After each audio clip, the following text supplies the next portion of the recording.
지난 금요일 저녁 때 저희들이 지금 월드컵 경기가 있어 포르투갈하고의 경기론도 직접 보신 분도 있고 그 상황 실제 시간으로 중계를 보신 분도 있고 나중에 이렇게 좀 뉴스로 본 상황도 있고 사실은 어떻게 생각하면 뭐 일무일패고 세계적인 최고의 그런 기량을 갖고 있는 세계 1위, 2위 하는 그런 높은 그런 벽이 있는 포르투갈하고의 경기에서 우리가 이긴다는 것은 거의 불가능하다. 파울링이 생기는데 좀 줄여줄래요? 그 전문가들이 9%, 그러니까 10%도 안 되고 이건 기적에 가깝다. 그렇게 했는데 여러분들이 보신 것처럼 맨 마지막 순간에 후반부 다 끝나고 루즈 타임에 더 추가 시간 준 것 속에서 거기에 이제 우리가 잘 아는 손흥민 선수가 이렇게 치고 한 70m 나가서 패스해가지고 황의조 선수가 골을 시켜서 2대1로 역전하는 그런 모습을 보고 야, 이 월드컵 역사에서 지금 뭐 새로운 그런 기록을 썼다. 16강에 진출했다. 기적이 일어났다. 그렇게 아주 흥분했던 그러한 상황들을 축구를 좋아하시는 분들은 더 깊이 느꼈을 것이고 그런 일들이 있습니다. 그런데 전반에 1대0으로 딱 되는 순간에 많은 사람들의 마음속에 이제는 끝났구나. 틀렸구나. 그렇지 뭐 우리나라가 그런 생각을 했을 거예요. 그런데 제가 이렇게 보니까 선수들은 정말로 악착같이 뛰더라고요. 포기하지 않고 끝까지 최선을 다해서 저게 될까 그런 상황에 1대1이 되고 2대1로 역전하는 모습을 보면서 와 정말 대단하구나. 정말 기적이 일어나는구나. 그런 생각을 하셨을 겁니다. 근데 이제 오늘 화요일 날 새벽 4시에 브라질하고 16강에서 이제 붙었어요. 브라질이 세계 1위의 그런 피파 랭킹 1위예요. 지난 한국에 와서 평가전을 할 때 우리가 5대1로 졌어요. 지금 이게 이길까 말도 안 되는 거예요, 사실은. 그런데 그래도 한번 해보자. 그런 생각을 가지고 지금 16강 막 그렇게 응원하고 있고 이렇게 추운 날씨 가운데서도 광화문 거기에서 또 길거리에서 응원하는 사람들도 있고 집에서 또 이렇게 응원하는 그런 시간들도 분명히 갖고 있을 겁니다. 장로님이 저한테 물어봐요. 화요일 날 새벽기도 어떡하죠? 새벽기도 어떡하죠? 파울링이 계속 생겼는데요.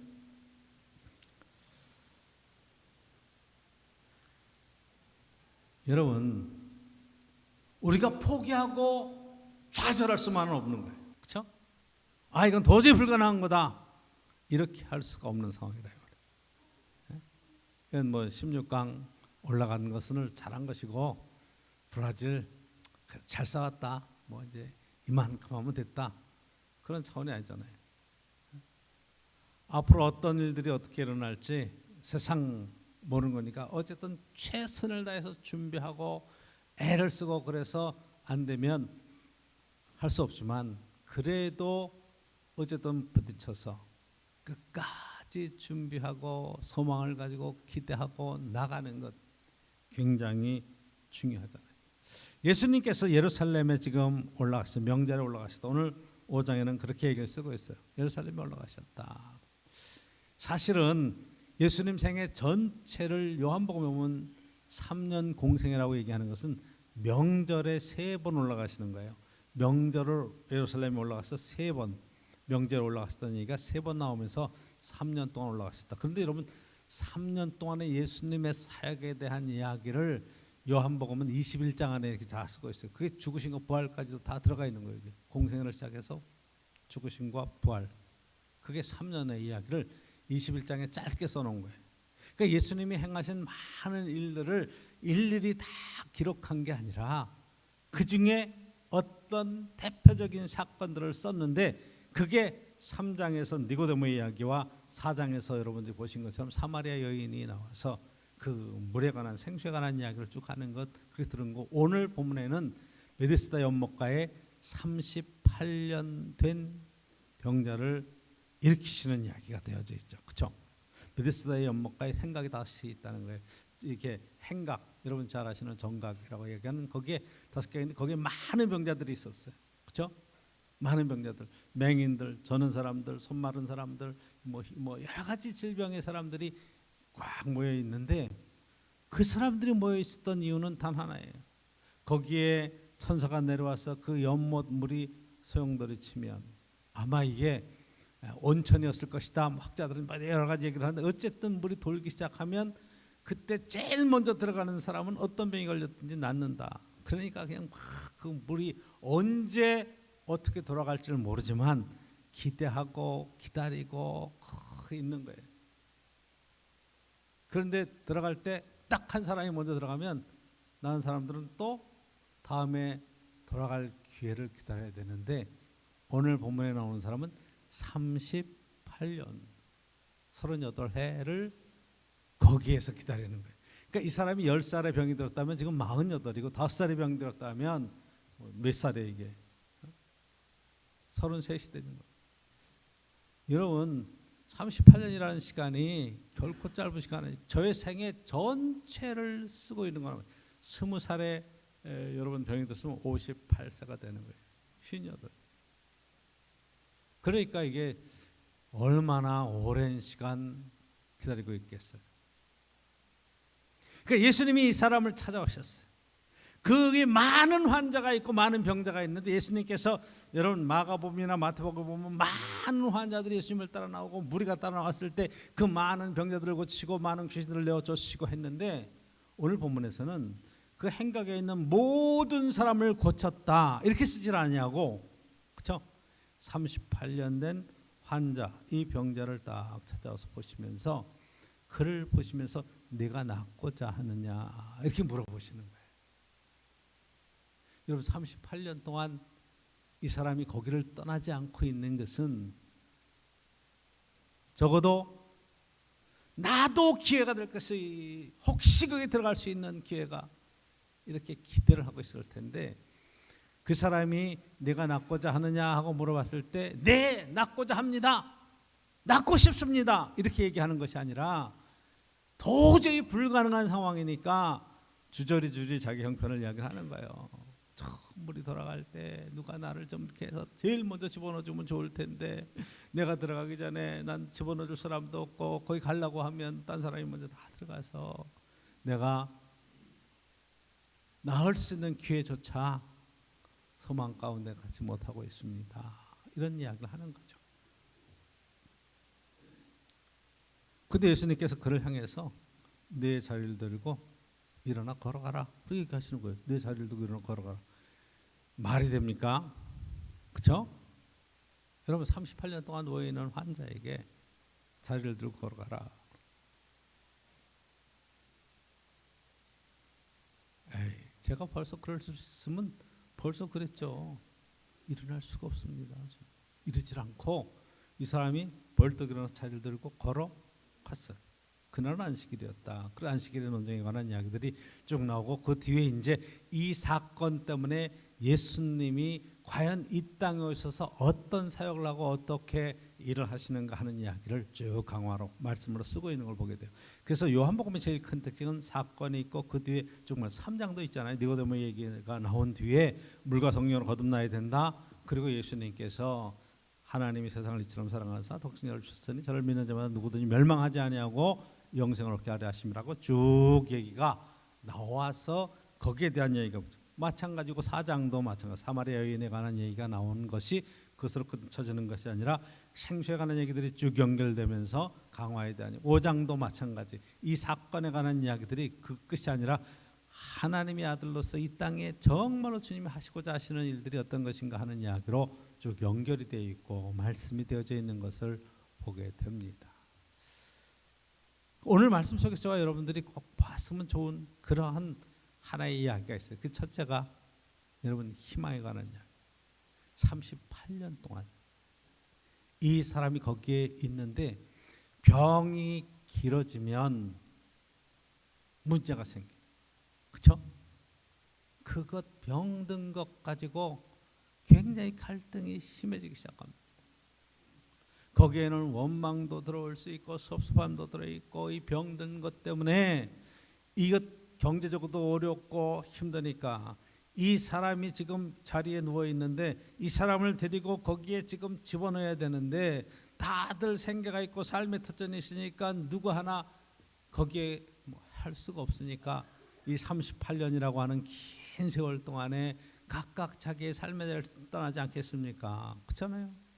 한번 생각해 보세요.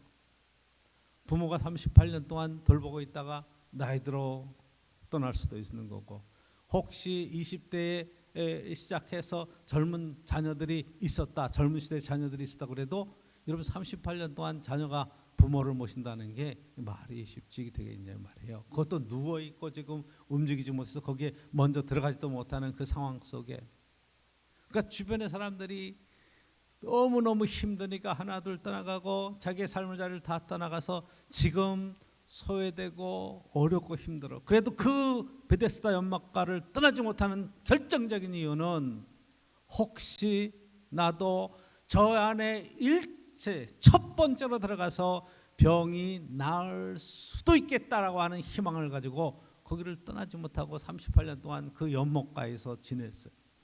참 어떻게 먹고 살았을까 너무너무 마음이 좀 안타깝죠. 아마 그동안에 구제하는 사람들, 돕는 사회 여러 가지 일들을 통해서 어떻게 하면 한술 얻어먹고 어떻게 하면 여러분 얼마나 힘들겠어요. 그런데 38년을 거기에서 떠나지 못하고 기다리고 있는 이 사람의 심정이 어떻게 했냐 이 말이에요. 이 사람에게 정말 희망이 있겠느냐. 여러분 희망을 이야기할 때 뭘 얘기해? 불가능한 것들을 우리가 먼저 많이 생각해요. 도저히 불가능하다. 왜? 그렇게 많은 사람들이 왔다가 다 이렇게 고침받고 나가기도 하고 끌린 눈으로 보기도 하고, 그런데 어떤 사람은 눈이 빠르고 또 다리가 빨라서 슉슉 들어가서 움직이기 시작하면서 바로 들어가서 고쳐서 얼마 안 돼서 나가는 사람도 있고, 늦게 온 사람들이 왔다 다 나가고 해서 이 사람이 아마 제일 고참일 수도 있을 거예요. 제일 오래된 거기에. 그런 상황 속에 나날이 절망이잖아요. 나 왜 살아야 되나? 나는 정말 고칠 수 있을까? 누가 나를 좀 도와줬으면 좋겠는데, 어떻게든지 그 연못가에 가까이 가서 우리도 얼면 어떻게 해서든지 들어가 보려고 애를 쓰는데 도저히 지금 상황이 여의치 않은 상황으로 38년이라는 시간이 지나 온 상황이잖아요. 그렇죠? 근데 예수님께서 거기를 딱 오셨어요. 그래서 그 사람의 병이 오랜 것을 보시고 네가 낫고자 하느냐 그렇게 물어보시는 거예요. 자, 여러분 세상에 절망이라는 것은 희망이 없는 거예요. 어떻게 해볼 수 있는 희망. 그래도 뭔가 해볼 수 있겠다라고 하는 생각이 있으면 그래도 희망은 있는 거예요. 그렇죠? 이 사람에게 38년 동안 그 연못가를 떠나지 못하게 하는 것은 그 작은 희망 하나 붙들고 그렇게 있는 거예요. 그런데 예수님께서 거기를 찾아오시는 거예요. 그렇죠?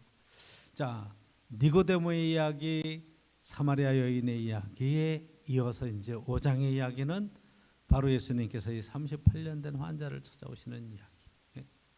신락 같은 희망을 붙들고 있는 그에게 예수님께서 희망이 되어주시는 이야기가 오늘 본문의 핵심적인 내용이라는 것을 우리가 보게 되죠. 저와 여러분들이 인생을 살아가는 동안에 우리가 제일 많이 힘들어하는 순간들이 어느 때? 내가 뭘 하고 살까? 어떻게 살아가야 되나? 여러 가지 일들을 하고 여러 가지 애를 써보지만 여러분 그렇게 세상에 사는 게 만만한 사람은 없을 겁니다. 내게 희망이 있는가? 과연 우리에게 희망이 있는가? 이때 예수님께서 그의 인생 속에 찾아오셔서 희망의 메시지를 전해 주시는 거예요. 그래서 여러분, 우리의 인생을 살다가 예수님을 만난다는 것은 태초에 계신 그분, 말씀이 육신이 되어 우리 가운데 찾아오시는 분, 하나님을 만나는 경험. 그래서 여러분, 이 창조의 질서 속에 낙심하고 좌절하고 모든 희망이 끊어진 곳에 새로운 희망으로 한 줄기 빛으로 찾아오시는 예수 그리스도에 대한 이야기가 오늘 본문 속의 핵심적인 내용이죠. 그래서 여러분, 자꾸 우리가 물어보는 것은 예수님을 만났습니까? 예수님을 믿습니까? 정말 당신에게는 삶의 의미가 무엇입니까? 희망이 있습니까? 묻는 거예요. 성경에서 우리에게 결정적으로 하는 이야기는 십자가의 그 은혜를 통과하면서 죽음의 권세조차도 예수 그리스도 안에서 희망의 메시지로 바꿔주시는 놀라운 은혜를 지금 선언하고 있다는 거죠. 그렇죠? 여러분, 우리는 죽어도 천국이잖아요. 그렇죠? 부활의 아침이 우리에게 분명히 있잖아요.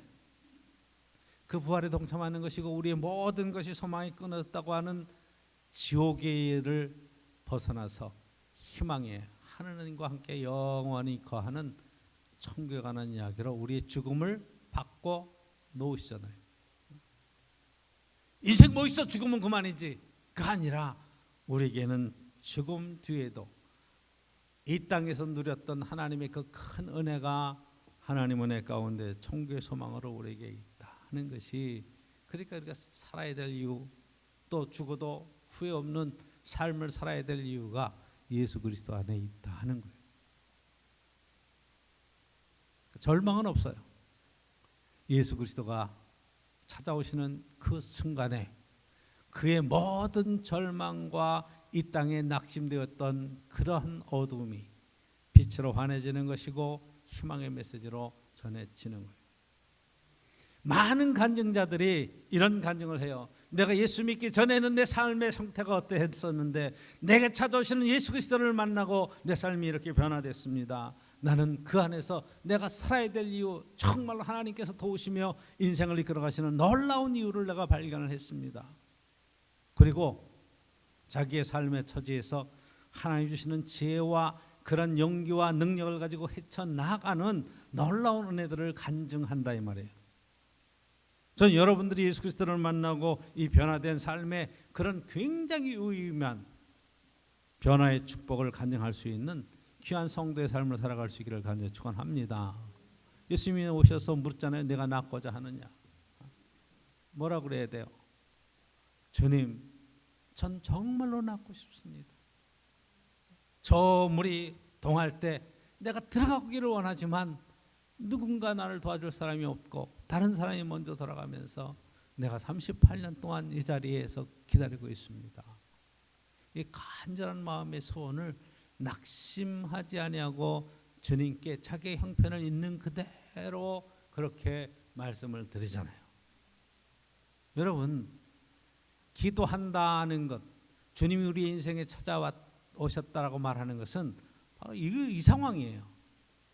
내가 지금 처한 상황, 내 마음의 상태, 내 지금 모든 형편을 아시는 주님 앞에 내 있는 그대로를 말씀을 드리는 거예요. 주님, 제가 마음이 너무 힘듭니다. 육체가 너무 힘이 듭니다. 하나님, 나를 좀 도와주십시오. 이 어렵고 힘든 상황에서 어떻게 하면 제가 벗어날 수 있겠습니까? 그리고 주님께 말씀을 드리는 것, 이게 기도하는 거죠.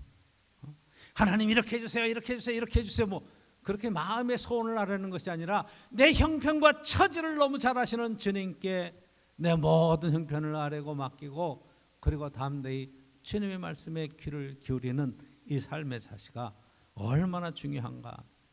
이 자리가 얼마나 중요한지 몰라요. 신앙생활은 내가 교회 가서 뭘 드리고 내가 뭘 하고 헌신하고 이런 차원의 얘기를 자꾸 하자는 게 아니에요. 주님이 나를 찾아오시는 인생 속에 주님을 만나고 변화된 삶을, 이 땅을 살아나가는 것에 대한 이야기. 여러분, 한번 가만히 생각해 보세요. 주님께서 내가 낫고자 하느냐 물으셔요. 내 인생을 언제 찾아오시겠어요? 쉽게 좌절하고 낙심하고 포기하고 내 인생 여기서 끝났다고 생각하는 그런 삶의 자리에 주님이 찾아와서 그 마음을 위로하시고 만져주셔야죠. 그렇죠? 많은 경우에 이제 이런 큰 사건들과 사고들이 생기고 나면 사람들이 공황장애에 빠져요. 어떻게 살아야 되나? 난 왜 살아야 되나? 그럴 때 예수 그리스도를 만나고 그 삶의 목표를 변화시키지 않으면 그 사람은 살아있으나 죽은 것과 마찬가지. 근데 예수 그리스도를 만나는 그 순간에 정말로 내가 오늘 하루도 힘있게 감사하면서 은혜 가운데 살아갈 수 있는 용기와 능력을 하나님 안에 얻는 이 신앙생활의 축복이 가운데 시작되는 거예요. 그러니까 주님께서 이 사람에게 38년 된 병자에게 말씀하십니다. 내 자리를 들고 일어나 내 자리를 들고 걸어가라. 저는 많이 설교를 주면서 묵상을 해봤어요. 왜 자리를 들고 걸어가라고 얘기했을까? 그냥 야 내가 놓고 줬으니 가라. 이 사람이 그 사도행전에 나오는 것처럼 펄쩍펄쩍 뛰고 기뻐 찬양하고 주님 따라 나서고 이 차원이 아니라 내 자리를 들고 걸어가라. 일어나 내 자리를 들고 걸어가라. 왜 자리를 들고 걸어가라고 하실까? 그날은 안식일이었다. 이렇게 붙여요. 성경에 보니까 그날은 안식일이었다. 자, 여러분 안식일 날 이 자리를 계속 들고 걸어가는 것 자체가 문제가 생기는 거예요. 그렇죠? 유대인들이 보고 왜 어떻게 안식일 날 자리를 들고 걸어가느냐 이렇게 시비가 걸리는 거죠. 그래서 예수님께서 이 안식일에 대한 생각, 정말 하나님 안에서 우리가 참 안식을 얻는다는 것이 무엇인가, 하나님이 우리의 삶 속에 개입하시며 참으로 쉼을 주시는 의미가 무엇인가 하는 것을 더 깊이 생각하게 하는 거예요. 아니 여러분 생각해 38년 동안 거기에 누워있었던 그 자리가 보통 어떤 자리겠어요? 얼마나 누추하고 얼마나 냄새나고 얼마나 지저분하겠어요. 그 버리고 가야 될 상황에 그 자리를 들들들 말아서 그리고 들고 걸어 나가는 거예요. 그랬더니 안식일 날 지금 안식일을 범한다, 일한다. 왜 자리를 들고 걸어가느냐? 그렇게 시비가 붙는 상황이 됐다. 예수님께서 이 일을 통해서 정확하게 말씀하시고자 하시는 목적이 병 고침과 더불어 이 사람의 믿음을 보시고 그리고 행동하는 그 삶을 보시고 그리고 방향을 정확하게 얘기하시는 거예요. 종교 생활에 관한 것이 아니라 예수님 안에서 그 말씀에 순종하는 그런 마음의 결단과 헌신에 관한 이야기를 하시는 거죠. 자리를 들고 걸어가라. 자, 일어나서 그 자리를 들고 줄줄줄 개는 동안에 이 사람은 무슨 생각을 하겠어요? 어떻게 일어날 수 있겠어요? 38년 동안 거기 누워있던 사람이 예수님의 말씀 한마디에 벌떡 일어났다? 여러분 그게 가능하겠냐 이 말이에요. 여러분 한번 그게 가능하다고 생각하세요? 그러니까 예수님에 대한 진정한 믿음과 신앙 고백과 소망에 관한 이야기로 나가지 않으면 이 사람은 절대 일어나지 못해요. 그렇죠? 여러분 제가 새벽마다 이제 좀 마가복음에 있는 말씀들을 쭉 보면서 여러분들에게 함께 그 말씀을 나가는데 12의 혈루증을 앓는 여인 그 얘기가 나왔죠. 그렇죠?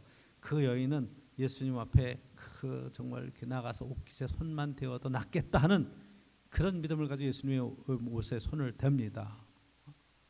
12해 동안 병을 앓았으니까 이 여인도 병이 보통 깊은 게 아니잖아요. 있는 돈 다 까먹고 치료비로 다 날리고 많은 의사한테 가서 치료받았지만 괴로움만 더하게 되어 있는 이 여인이 마지막 희망은 예수님께 나가서 옷깃에 손을 대면 낫겠다. 그리고 나가서 예수님의 손에 옷깃에 손을 딱 대는 순간에 병이 확 나와버렸어요. 확 나와버렸어요.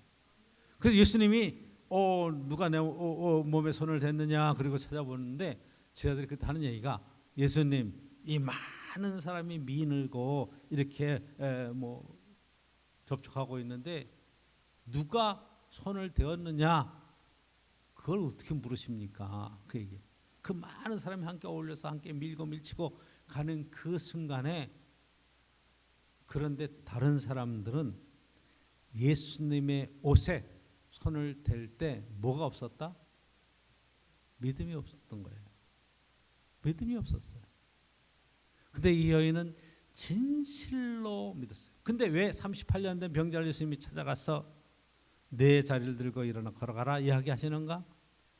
그에게 믿음을 테스트하시는 거예요. 그렇죠? 믿음을 보신 거죠. 일어날 만한 믿음, 나을 만한 믿음이 그 가운데 순종하는 믿음이 있는 걸 보시고 찾아오신 거죠. 그렇잖아요. 38년 동안 그 자리를 떠나지 아니하고 그리고 소망을 가지고 믿고 기다렸다는 이 상황이 얼마나 대단한 상황이냐 이 말이에요. 이 믿음이 있는가? 낙심하지 않냐고 끝까지 주님을 기대하면서 기다리는 믿음이 있는가? 나를 도와주는 사람도 없고 우리 형편이 참으로 힘들고 어려워도 예수님의 말씀에 자리를 들고 일어나 걸어가라. 그럼 정말 그럴 믿음이 있는가? 오늘 신앙생활하면서 저희들에게 제일 필요한 것이 바로 이 부분이에요. 너는 정말 예수 그리스도를 믿는가? 그 와중에 여러분 12의 혈루증을 앓던 이 여인이 야이로의 딸이 죽었다는 소식이 쭉 들려오죠. 그랬더니 예수님이 야이로에게 이야기하세요. 두려워 말고 믿기만 하라. 두려워 말고 믿기만 하라.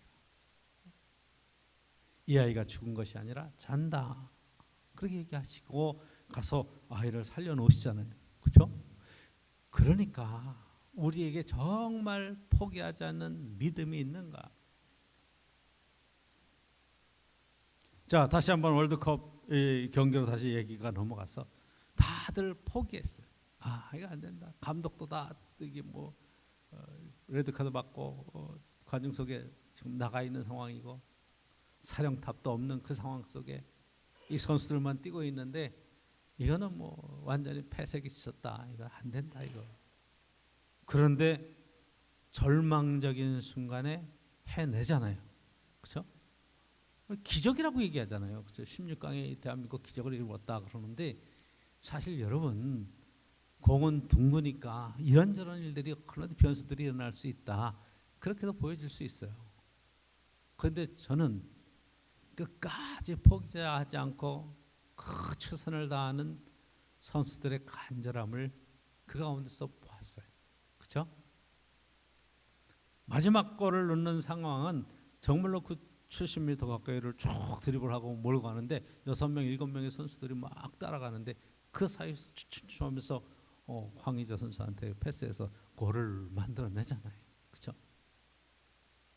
단 한 번의 기회. 우리의 인생의 기회에도 주님이 찾아오시고 주님 안에 기적을 경험하고 삶이 바뀔 수 있는 놀라운 은혜의 시간들이 있다 이 말이에요. 하나님이 내 인생을 찾아오시고 내 인생을 변화시키시고 희망의 메시지를 주는데 여러분 맛있는 것을 찾아가서 먹어도 잠시 즐거울 수 있어요. 친구들과 함께 어울려서 커피 한 잔 마시고 함께 수다를 떨고 해도 잠시 즐거울 수는 있어요.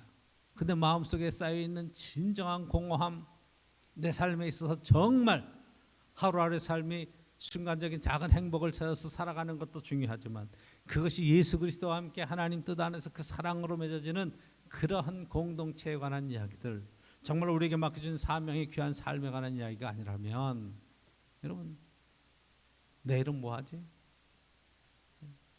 앞으로는 어떻게 살지? 나이가 점점 들어가면서 70, 80, 90 인생이 가는 길이 여러분 보이잖아요.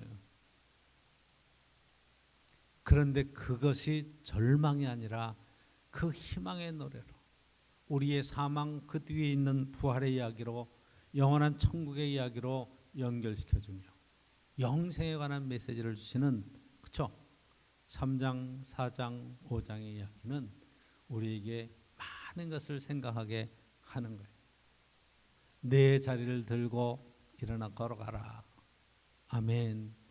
제가 일어납니다. 일어나겠습니다. 어제까지는 누워있고 오늘까지도 누워있었지만 주님 말씀하시니 제가 일어나 보겠습니다. 그리고 벌떡 일어나서 들들들 말아가지고 그리고 자리를 들고 쭉 나가잖아요. 왜 안식일에 그것을 갖고 나가느냐? 나를 고치신 그분이 이것을 들고 나가라고 얘기했다.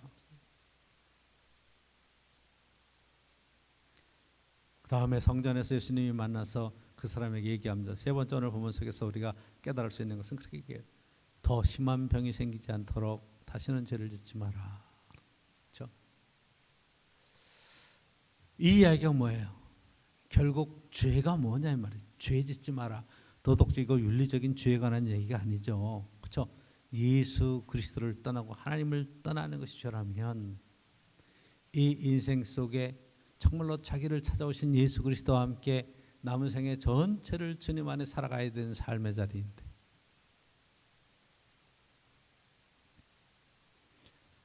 어떻게 안식일에 그런 일을 할 수 있겠느냐 이렇게 얘기했던 예수님께서 하는 얘기가 뭐라 그래요? 하나님께서 일하시니 나도 일한다. 그렇게 얘기하시죠. 자, 하나님의 일이 뭐예요? 하나님 일을 한다는 게 뭐예요? 여러분 교회 와서 여러 가지 일들을 하고 막 애를 쓰시죠. 어제는 막 그제와 함께 더불어서 막 김장하고 막 헌신하고 그랬는데 너무너무 감사하죠. 시간을 내서 공동체를 섬기고 교회를 섬기고 주님 없는 교회 헌신해 가고 여러 가지 그런 일들에 우리가 쓰임 받을 수. 그런데 그건 작은 일이에요. 하나님의 일을 하는 것은 여러분 오늘 본문에 보니까 함께 살리는 일이고, 그렇죠? 생명을 부여하는 일이고, 일이 되게 만드는 거죠. 자기 욕심과 자기 것을 차지하려고 그렇게 막 남의 희생을 강요하는 그런 삶을 사는 게 아니잖아요. 그렇죠? 주님께서 하나님이 일하시니 나도 일하. 안식일의 의미가 뭐예요? 하나님 안에서 참 쉼을 얻고 삶의 평화를 누리는 복된 인생인데 하나님께서 여러분 창세기에 보면 6일 동안 창조하시고 제 안식일 7일이 이루를 때에 안식하셨다 그러는데 그렇죠? 사람은 6일 날 창조됐어요. 제 7일 날 눈 뜨고 딱 맞이한 날 그 다음 날이 뭐예요? 안식일이에요. 그러면 제가 계속 여러분에게 바른 창세기를 제가 연구하면서 8일 날 하나님 뭐 하셨어요? 9일 날 뭐 하셨어요? 10일 날 뭐 하셨어요? 다시 빛이 있으라 뭐 하늘과 땅이 갈려져라 그렇게 얘기하셨어요? 아니잖아요. 아담과 하와가 하나님 안에서 그 주님과 동행하며 행복한 삶을 에덴 동산에서 누리는 거예요. 그렇죠? 안식은 어디 있어요? 하나님 품 안에서 진정한 안식이 있는 거예요. 하나님 말씀을 떠나는 순간에 하나님께 쫓겨나서 이게 안식을 잃어버리는 거예요. 그러니까 여러분 안식은 어디에 있느냐? 안식일에 안식이 있는 게 아니라 하나님 안에서 누리는 참다운 사랑과 그 말씀에 순종해가면서 누리는 축복의 안식이에요. 하나님이 일하시는 날이 안식일도 안식을 주시는 날이에요. 그래서 예수님이 안식일이 하나님을 위한 날이 아니라 사람을 위한 날이라 이야기하시는 거예요. 저와 여러분들이 정말로 예수 그리스도 안에 정말로 주님을 만난 이 기쁨 안에 살아가는 삶의 안식이 마음의 참 평화가 넘쳐야 돼요. 왜 안식을 잃어버리는가? 욕심 때문에 잃어버리는 거예요. 그게 죄가 되고 그게 사망에 이르는 거예요. 내려놓으십시오. 그리고 주님 안에서 이 참다운 안식의 축복을 누릴 수 있기를 간절히 축원합니다. 이 유대인들이 그때로부터 예수님을 죽이려고 그래요. 왜? 안식일을 어길 뿐더러 하나님과 자기를 동등되게 여기셨다. 왜? 아버지가 일하시니 하나님을 아버지라고 부르는 거예요. 근데 여러분 저와 여러분들이 교회를 다니면서 하나님 아버지라고 고백하고 있잖아요. 아버지 안에 참 행복과 안식을 정말로 신앙생활에서 누리고 우리에게 그 작은 희망에 그 줄을 붙들었을 때 우리를 일으키시는 정말로 주님이 나를 통해서 이루고자 나를 통해서 일하시고자 하시는 그 뜻이 어디에 있는가를 찾으시면 멋진 인생으로 정말로 주님과 동행하는 정말로 행복한 인생으로 세워지리라 확신합니다. 오늘도 믿음 안에 온전하게 치유되시고 회복되는 은혜가 있기를 간절히 축원을 드립니다.